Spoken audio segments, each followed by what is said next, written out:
Ms. McDowell, can you state your name, please? Jaleesa McDowell. All right. This is not your typical bond hearing. It's a courtroom confrontation where a mother faces allegations of stabbing her own daughter, threatening her life, and dragging her into a bathtub. The court must now decide whether to release her or keep her incarcerated. Let's dive in. The people's motion. Thank you, Your Honor. Your Honor, at this time, the people would request the court set a bond of $50,000 cash surety. I'm aware it's already set.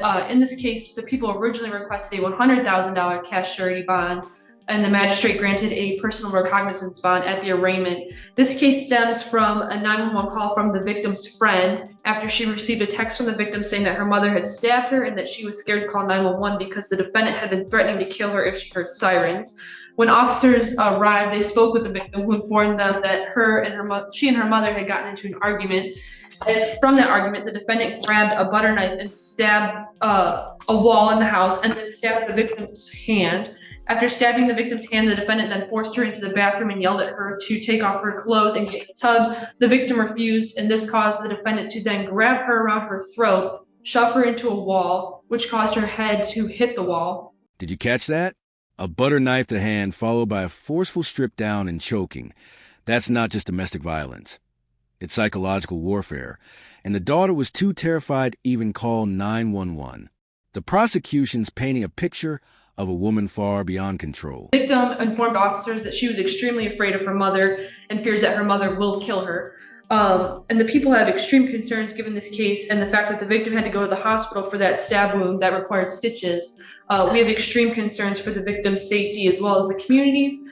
This defendant also has another case that was recently charged, and I believe was arraigned on Friday for an MDOP against her boyfriend. That case stems from incident in March of this year where the defendant chased her ex-boyfriend in a car and was throwing rocks at his car while it was driving down the road, resulting in damage to the vehicle. So at this time, the people would ask that the court set the bond at $50,000 cash surety in the GBHFA case and believe that the personal recognizance bond was an abuse of discretion, Your Honor. Thank you. Brown. And just when you thought it couldn't get messier, here comes a car chase rock-throwing incident with a boyfriend. This time the prosecution isn't just arguing danger. They're building a pattern, one that screams this isn't a one-time outburst. It's a lifestyle. Opportunity to meet with my client prior to today's hearing. I wasn't present at the arraignment, so I don't know what facts were argued by the prosecutor's office. The only thing new that I'm hearing since the bond was set at personal recognizance by the magistrate on June 12th is the authorization of the malicious destruction of property charge, a 1-year misdemeanor, which my information is involved rock throwing. It did not involve the complaining witness, her 15-year-old daughter. It was a separate incident in March. So I don't know what information is new that is being presented to this court. As background, my client has 2 children that are in the household, a 12 and a 13-year-old who are currently, and I stretch to say unsupervised, but I think they're in the care of neighbors and friends, and they need structure as school is out right now. My client is gainfully employed at the mobile gas station at Haggerty Road and I-94, where she's a supervisor. Also, when she was arrested, her home was not secured, and her home right now, as I understand,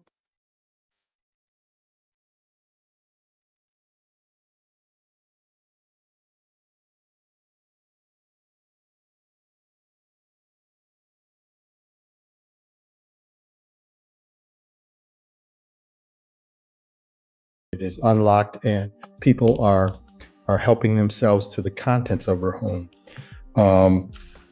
She lives at, and it's my information that the prosecution has not been provided or has any jail calls where my client has made any contact or had any contact whatsoever with the complaining witness. And as the court's well aware, had they been armed with this information that my client was attempting to reach out to her 15-year-old daughter, they would have presented to the court. So boiling this all down, we have no new information other than the rock throwing incident, which occurred in March. I'd ask the court to consider a $5,000 10% bond. The prosecutor, I believe, told me that the bond for the malicious destruction of property charge that was authorized and that my client was arraigned on was set at 1,010%. And also as a condition of this, any release, this case, the instant case, any release would include release on a GPS tether. So we would have, the court would be aware of where she is at all times. And it's my information that the complaining witness, her 15-year-old daughter in this case, is not in the household. So there would be no problem with any unwarranted or any contact whatsoever. But my client needs to get out to save her job, help in the defense of this case, secure her home, and secure those two minor children that aren't in school. So I'd ask the court to consider a 5,010% bond. Well, I thought that the other children, as I was understood, were with, that their, I guess, care had been secured. That's my information. I have not been able to verify it. Counsel that was assigned the case this morning called off, so I went to the jail and did due diligence as required by MIDC standards to meet with my client. I can't speak because on verifying that where those children are right now, but that's my information. That I don't know their supervision right now. I haven't been able to ascertain that because I had to go see my client, but I got the call from my colleague who called off. Well, just so that we're clear, I watched the arraignment after receiving the motion, and my understanding was that the 15-year-old was with her grandmother. Your Honor, per my notes, the other minor children are staying with the stepfather, and then the victim, the minor child, is staying with her grandmother. And then further notes indicate that the children were put with a brother or girlfriend who lives either next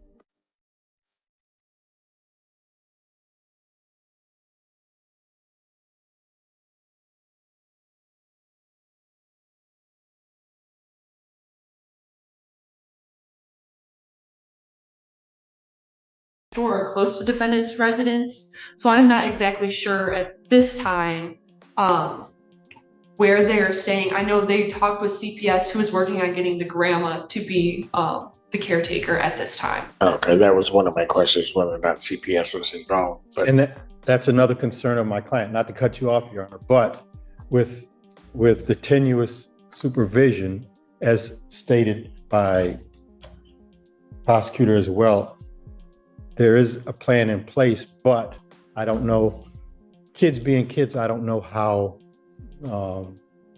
manageable they are. You've had 12 and 13-year-olds, Your Honor.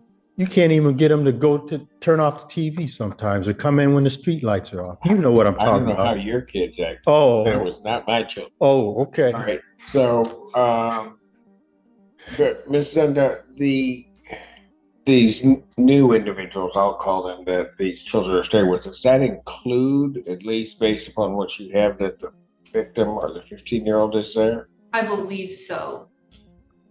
I heard a grandmother in Detroit. That's what I thought I heard. Well, that initially was where she was going to be, but the other two were supposed to be with, I thought, at least as what I could understand from the arraignment, were supposed to be with the father of the middle child. But now I'm hearing something different, where all three children may be someplace in the same neighborhood. I believe so. We received an email from DHHS that said the kids were with an Alicia Clark, who is the defendant's brother's girlfriend, and the residence of the address that they're at is, can we approach, Your Honor? Yes. Should reflect at a pre-press conference, and the major subjects of the clear was the at least the last known address regarding the children that are involved in the case been put on record that way. Was there anything else from my other side? Nothing from the people, Your Honor. No, Your Honor, other than she needs to get out, take care of those kids. The two that she can have contact with, keep her job, and Well, and maybe that raises another concern for the court. I became aware of the MDOP after, or at least the details of the MDOP after the court had made its initial decision regarding the magistrate setting a bond. But why should I permit, given what I hear, her to have any contact with children or anyone under the age of 18? because CPS will step in, and then that's a whole nother can of worms. What is a whole other can of worms? CPS investigating, possibly. Correct. But typically in cases that might be similar to this, where there's injury to a child, we don't, the bond conditions are set where there's no contact With any children? with any children. If you let her out, we don't object. Put her on a tether and set her bond at 5,000, 10%. No objection. Okay, but then I have the other issue that if she were let out, the location, at least as known, of the children are in very close proximity to where she would need to reside, which is my other concern. She's already got a condition for release on a tether, so you know where she's at. I don't know that it's much of an issue. I can get another address, sir. Okay. Don't interrupt the judge. I'm sorry. The concern that I have is it's not a home confinement tether. It is just an exclusion zone, which, given the addresses given, the children would be residing within that exclusion zone. Understood. She said she'd give you another address. Well, I don't know anything about that. I mean, maybe she should have talked with counsel about that. Well, we don't know where the kids are to see if there's going to be any Right. violation. I know, and I understand that, but I also know that as of Friday, or at the time of the arraignment, one child was one place, the other two were at some other location with someone. Now I get here today and am told that all three of them may be someplace else. Now, granted, on Friday, I did not have any information or any indication that CPS was involved. I was going to imagine that they were going to be, but I didn't have any of that information. So I don't even know where these children are at this point. And that's why I said CPS involvement. She's fighting this case, and now she got to deal with CPS too. Well, I don't know, right? I mean, I can't say anything about what CPS will do or not do. I just know that. All right. The magistrate setting the bond, there were a couple of things that so the motion indicates, and from what I'm to understand, that there were indeed threats that were made to at least the victim in this case, the 15-year-old. Both from what the court understands before and after the incident of the stabbing or the injury to the 15-year-old's hand. The bond form, the law enforcement bond form, which may have mistakenly misled the magistrate, indicated that there were no threats. However, there were indeed, or at least there were indeed threats.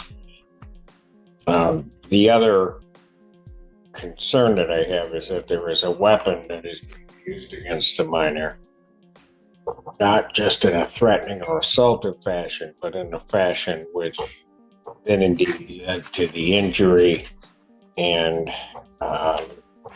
the necessity for medical treatment of that 15-year-old. There's further the indication that the defendant or that the victim in this case is fearful of the defendant. In looking at just those facts, the court would find that the bond as set by the magistrate does constitute an abuse of discretion with reference to a PR bond, and then simply, without knowing the exact location of GPS involvement, just a GPS with an exclusion zone and nothing more. So the court does find that that's an abuse of discretion. Knowing additional facts, and let me just say this, it's an abuse of discretion because of the alleged conduct of the defendant in this case, and that the court would consider that the defendant would then be a threat to not only the victim in this case, but a threat to the community, and a monetary bond given those circumstances should have been set. As we now sit here today,